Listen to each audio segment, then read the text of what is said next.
Okay, let's unpack this. We're diving into this stack of sources you sent over, all focused on a massive upcoming football match. The UEFA Nations League semifinal between Spain and France. Yeah, and this isn't just any game, is it? As the sources make clear, it's a rematch of the 2021 Nations League final. Right.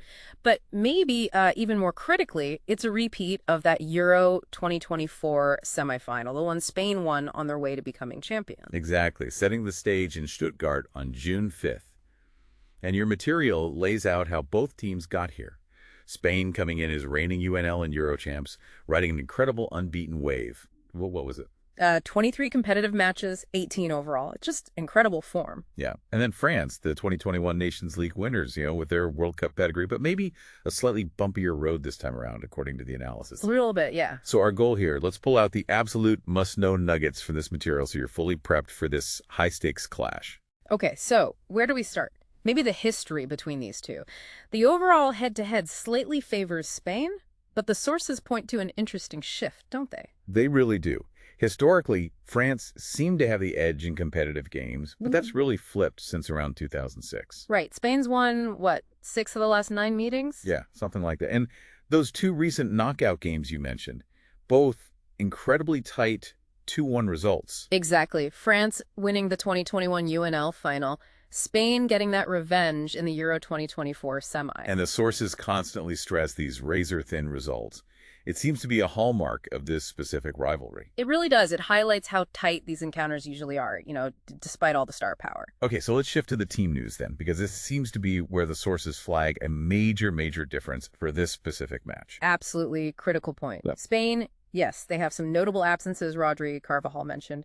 Key players, no doubt. Sure. But the sources consistently emphasize Spain's squad depth. It's impressive. They seem to have the talent ready to step in, suggesting they can adapt pretty well. Whereas France, well, it's painted as a very different picture. Completely different. France is facing what the material calls a severe defensive injury crisis. We're talking Upamecano, Saliba, Koundé, all key figures apparently missing from that backline. Wow, that's significant. And on top of that, 7 French players were involved in the Champions League final just days before this semifinal.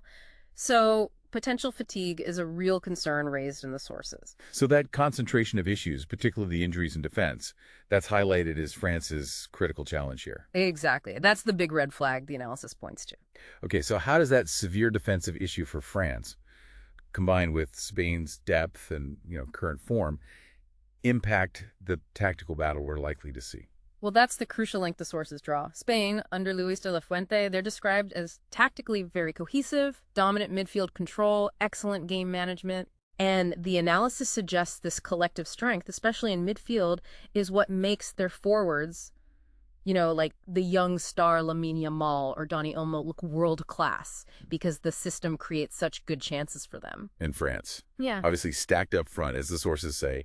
Talent like Kylian Mbappe, he'll be fired up. And the dynamic, Ousmane Dembélé. Absolutely. But the sources are quite clear. France's tactical approach has to be influenced by the need to protect that severely weakened defense. They might have to adjust. Makes sense. So key players to watch based on all this. For Spain, definitely Lamine Yamal. He's only 17, incredibly prolific, and he even scored against France at the Euros. Hard to ignore. Right. For France, beyond Mbappe's obvious star power, the sources really highlight goalkeeper Mike Maignan. He was a penalty hero in the quarterfinal, and, well, given those defensive issues we just talked about, his performance could be absolutely vital.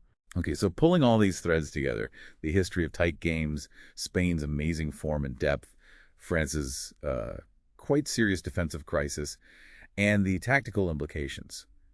What's the general prediction coming out of the sources? There's a pretty strong consensus leaning towards a Spain victory. A lot of predictions seem to land on a 2-1 scoreline, actually. Interesting. Echoes those recent results? It does, and this lean towards Spain is heavily weighted on their current peak performance, and crucially, that specific vulnerability France seems to have at the back right now. And the betting markets mentioned in the material reflect this too. Yeah, they do. Spain favored to win, odds around plus 140 mentioned. And interestingly, the markets anticipate a higher scoring game than you might typically expect for a semifinal. Oh. Yeah. Over 2.5 goals is around plus 105 or plus 115. And one specific bet highlighted is Spain scoring over 1.5 goals odds around plus 135, precisely because the thinking is they're well positioned to exploit that French defense. Got it. So France might score, given their attack. Very likely, yeah. Their attack is formidable. But the analysis consistently points back to those defensive problems for France being the, potentially decisive factor, tipping the scales towards Spain. So wrapping this deep dive up, the sources paint this picture of a really fascinating contest. You've got Spain's peak form, their collective strength, that ability to absorb absences because of their depth. Right, meeting a French side that's just overflowing with individual attacking brilliance. And it's a big but, seemingly fundamentally compromised by those concentrated injuries in defense and maybe some fatigue. As history suggests, it should probably be tight again. Likely, yes.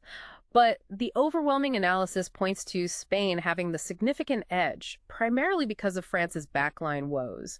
It really underscores how even a team stacked with superstars can potentially be undone by key absences in critical areas. And what really stands out from reading this material is how Spain's whole system, their depth, just seems better built to handle this kind of disruption compared to France right now. Yeah, that's a key takeaway. Spain's structure seems more resilient at the moment.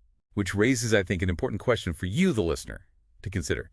Can France's sheer attacking brilliance, Mbappe and company, possibly be enough to overcome their vulnerable defense when they're facing, arguably, the world's most informed, tactically astute side? That's the big question, isn't it? Something for you to definitely ponder as you watch the match.